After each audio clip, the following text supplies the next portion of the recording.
Hello, amazing learners! Welcome back to Learn English with Emma. I'm Emma, your friendly guide to making English fun, accessible, and stress-free. If you're here to level up your English skills, you're in the right place.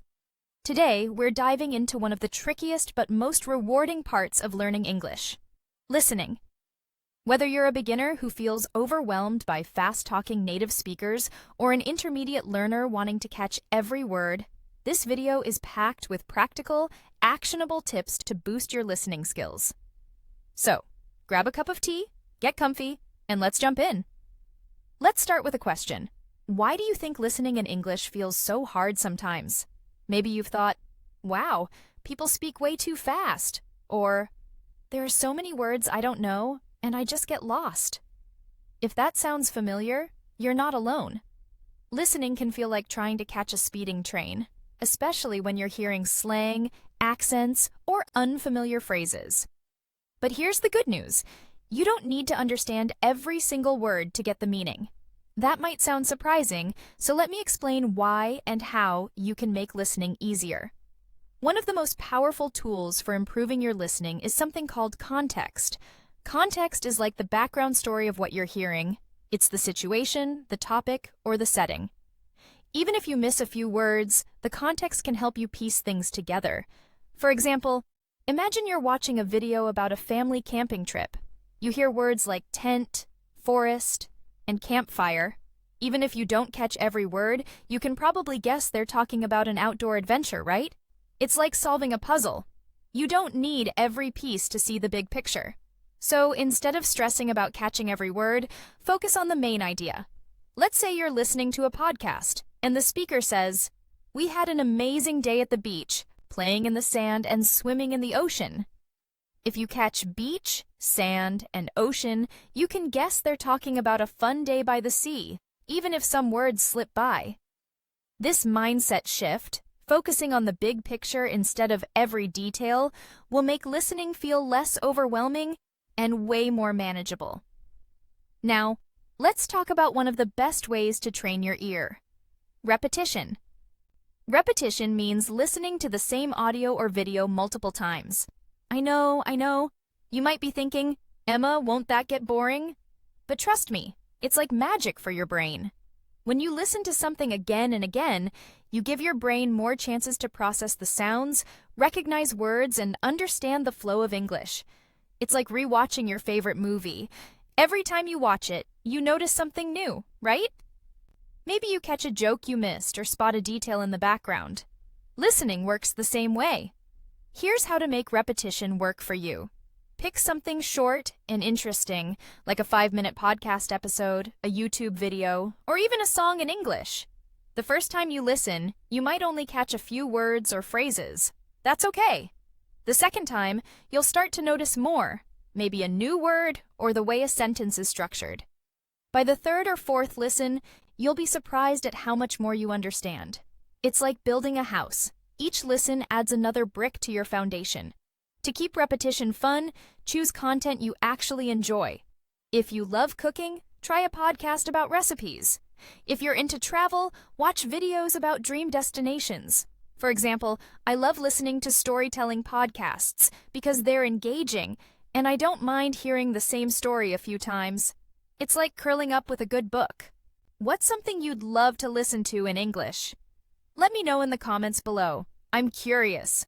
But repetition isn't the only tool in your listening toolbox. To keep your brain excited and engaged, you also need novelty. That means mixing in new content. Listening to the same thing over and over is great for building familiarity. But trying fresh material challenges your brain to adapt to new voices, accents, and topics. Think of it like working out. Repetition is like lifting the same weights to build strength, while novelty is like trying a new exercise to stay flexible.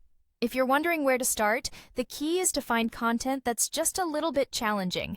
Not too easy, but not so hard that you feel lost. For beginners, I recommend podcasts or videos designed for English learners. These often use clear, slower speech and simpler vocabulary. Some great options are ESL Pod or BBC Learning English. If you're intermediate or advanced, try something like a short TED Talk, a YouTube vlog, or a news clip about a topic you care about. The goal is to find that sweet spot where you're stretching your skills without getting frustrated. What if you hear a word you don't know? Don't panic. This is where context comes to the rescue again. Let's say you're watching a video about a music festival and you hear the word headliner. You might not know it, but if the speaker says, "The headliner performed at midnight," you can guess it's the main act or star of the event. If you're curious, jot the word down and look it up later. It's a great way to build your vocabulary. And don't worry about making mistakes. Mistakes are like stepping stones. They help you get to where you're going. Let's switch gears and talk about a super fun technique called shadowing. Shadowing is when you listen to someone speaking in English and repeat what they say right after them, like you're their echo. For example, if you hear, "I'm so excited for the weekend," you immediately say, "I'm so excited for the weekend," copying their pronunciation, speed, and tone. It's called shadowing because you're following them closely, like a shadow. Shadowing is amazing because it works on both your listening and speaking skills at the same time. It helps you tune your ear to the rhythm of English while practicing how to say words clearly. You can shadow anything: a podcast, a TV show, or even a song. I love shadowing scenes from sitcoms like Friends because the dialogue is short and punchy and it feels like I'm part of the show. Try it with something you enjoy, and don't worry if you stumble at first. It's like learning a dance. Practice makes it smoother. Another key to great listening is paying attention to intonation. Intonation is the way your voice rises and falls when you speak, and in English, it's a big deal. It can change the meaning of a sentence or show how someone feels. For example, if you say, "You're coming?" with your voice going up at the end, it sounds like a question. But if you say, "You're coming," with a flat tone, it sounds like a statement. Or think about the word wow. If you say wow with a high, excited tone, it shows you're impressed. If you say wow in a flat voice, it might sound sarcastic. Cool, right? Listening to intonation helps you understand not just the words, but the emotions behind them. A fun way to practice is by singing along to English songs. Singing lets you play with intonation while working on your listening and pronunciation. Pick a song you love, maybe something by Taylor Swift or the Beatles. Look up the lyrics and sing your heart out.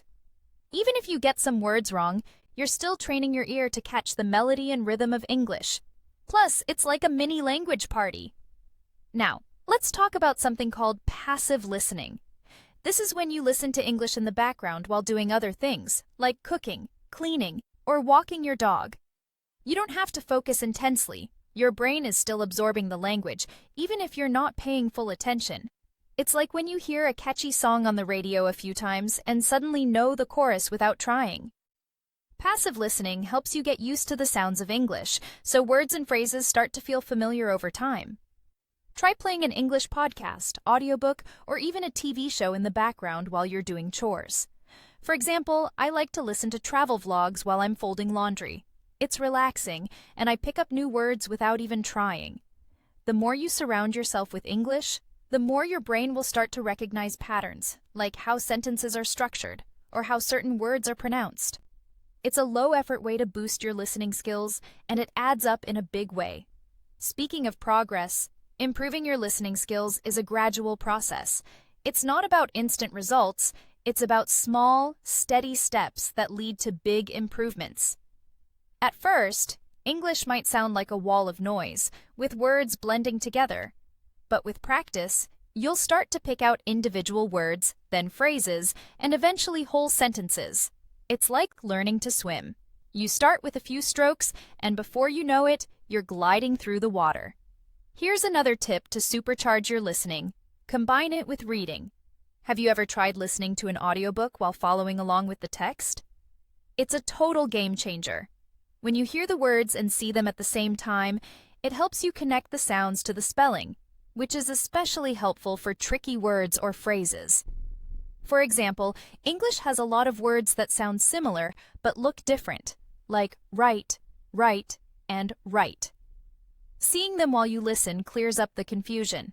This technique is also great for tackling phrasal verbs, which can be a headache for learners.